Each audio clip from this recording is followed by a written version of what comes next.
A lot of tweets, as you might expect, about Bill O'Reilly. Send me some more at Howard Kurtz. All right, State Department spokeswoman Marie Harf touched off a furor the other day when Hardball's Chris Matthews asked her about ISIS.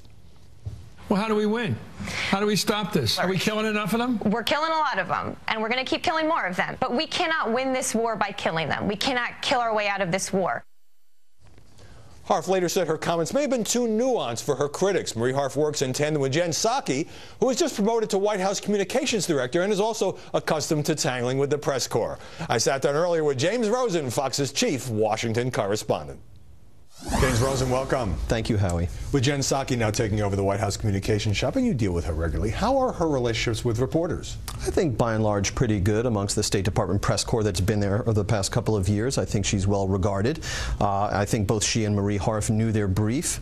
I, of course, as a Fox News reporter, wasn't always getting the authorized leaks that some other reporters might have. I was going to ask you, it's no secret that Fox News is not the most popular outlet in the administration. And so when you dealt with them, any particular edge or blowback?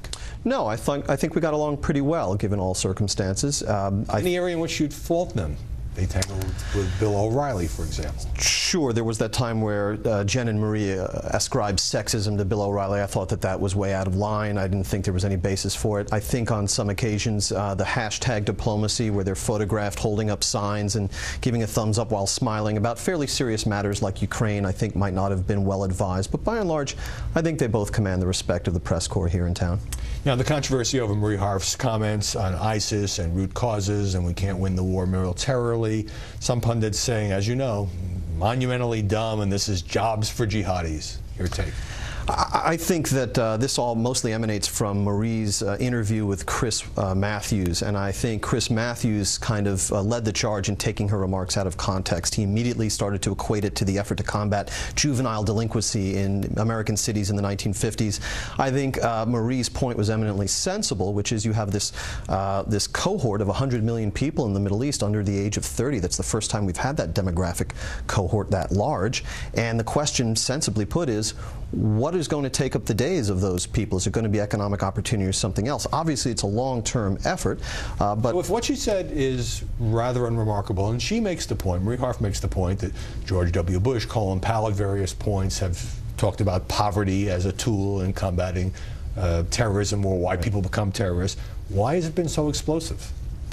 Well, we live in a different age than the Bush-Cheney era at this point with social media, and frankly, it won't please my Twitter followers to hear me say it, but I've been dismayed by the treatment of Marie and Jen on Twitter and other social media. They are routinely not only vilified, but really derided and mocked in intimately personal ways that I think bespeak a certain amount of sexism. So you do think that those attacks, when they get very personal, are sexist? Let's put it this way, I don't think the same kinds of attacks would have been directed at male press secretaries in previous eras or this era. We didn't see Ari Fleischer, photoshopped photographs of Ari Fleischer looking like he's serving French fries at the mall, or people referring to them as Valley Girls and so forth. I think it's offensive, and I don't think it's warranted. Well, let's get specific, because I've been reading pieces in National Review, for example, one article comparing Marie Harf, Jen Psaki to Lucy and Ethel on the old I Love Lucy show, and another piece said that Marie Harf is a cretinous misfit and Jen Psaki is Pippi Longstocking. And then there was Rudy Giuliani talking about Marie Harf the other day. Let's take a listen. When you listen to her, I swear to God, you think you're listening to a Saturday Night Live parody of a person who should be a press secretary. What do you make of that kind of personal mockery? Again, I think it's not well placed. I think that these are two professionals. Marie has experience at CIA. Jen Psaki didn't exactly have the typical brief to do State Department spokesman's job. She didn't have an experience in foreign policy per se, but she'd been around high-level political players. And why are we comparing her to Pippi Longstocking? Because there's a commonality of red hair. I mean, that's the only real reason I would see for that being done, and I don't think it speaks well of Kevin Williamson of National Review, whom I otherwise respect. Back to the comments about ISIS, and she repeated this with Will Blitzer on CNN.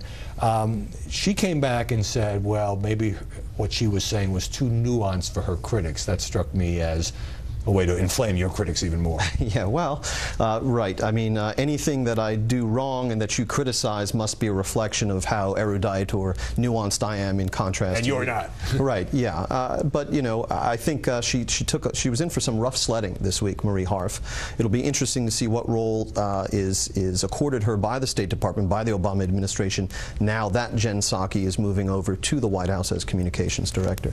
James Rosen trying his best to provoke these people into making news, not always succeeding. Thanks very much. Thank you, Howie. The tweets about O'Reilly still pouring in, pro and con. Ahead on Media Buzz, Eric Holder takes a swipe at Fox in defending the administration's refusal to talk about Islamic terrorism. Seriously. And after the break, Rudy Giuliani doing damage control on TV after questioning the president's love of America. Did the media blitz make things worse?